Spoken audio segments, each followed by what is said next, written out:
Hi and welcome again to Money Control. My name is Shraddha Sharma and on Ideas for Profit today, we deep dive into Brookfield India Real Estate Trust, the only 100% institutionally managed public commercial real estate vehicle in India.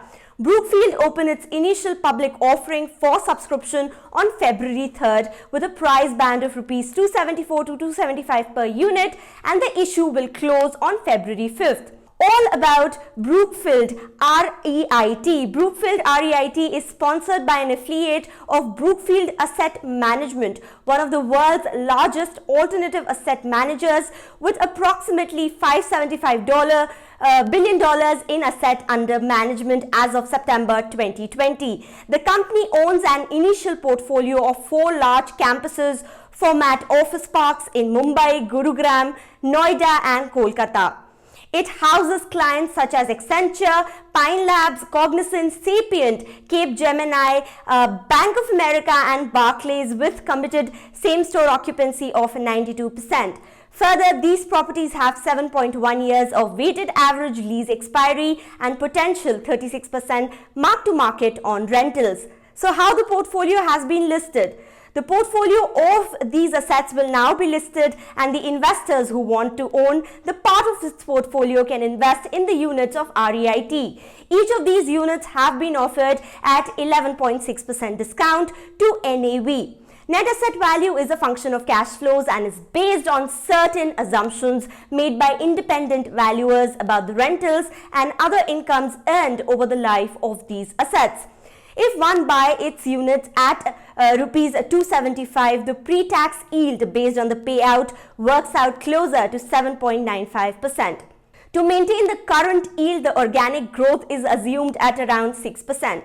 To improve the yield through this route, these assets need to have better rentals and cash flows, possibly greater than 6% to make higher return on the price offered. This is partly possible considering that 36% of the portfolio has the mark-to-market component, which could yield higher cash flows post the crisis we saw last year due to the pandemic. So what are the risk factors involved? Every unit would be listed on exchanges and they will go through the volatility, but they are treated as similar to debt instruments. So while the risks are like equities and the returns will be like that of debts, currently 92% of its properties are occupied. Second, the proceeds of the offer, that is Rs 3,800 crore, Brookfield would bring down the portfolio financial leverage of, retire the entire debt. Not the entire debt, but the debt. So post-issue, the leverage would fall to less than 20% as against 57% before the issue. This would bring down its leverage far below the regulatory requirement.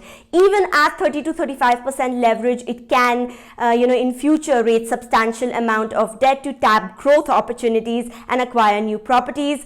Going ahead, particularly the strong pipeline of projects that the group is currently having, which could be sooner or later be transferred to listed REIT. The cost of operation and maintenance may not have linear progressions. The listed REIT do not have an acquisition pipeline of its own. So these assets would be transferred from the group to the listed REIT as and when they are decided by the management of both the entities. In this format, growth is possibly only if they are transferred at an attractive price. If they do not have not offered higher yield today, will they offer tomorrow? That needs to be seen. Further, there are risks on the back of emerging industry trend such as work from home and other asset light options like increasing online culture could disrupt demand and rentals. The yield based on the payout at 7.95% is inadequate given the risk involved.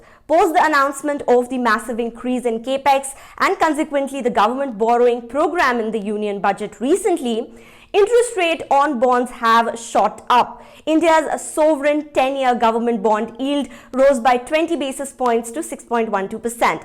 So effectively, the investors are getting less than 200 basis points on GSEC. Today, even many AAA debt instruments of credible PSUs and others could easily offer closer to 7% or higher. Considering all these factors, investors need to be extremely cautious if they want to subscribe.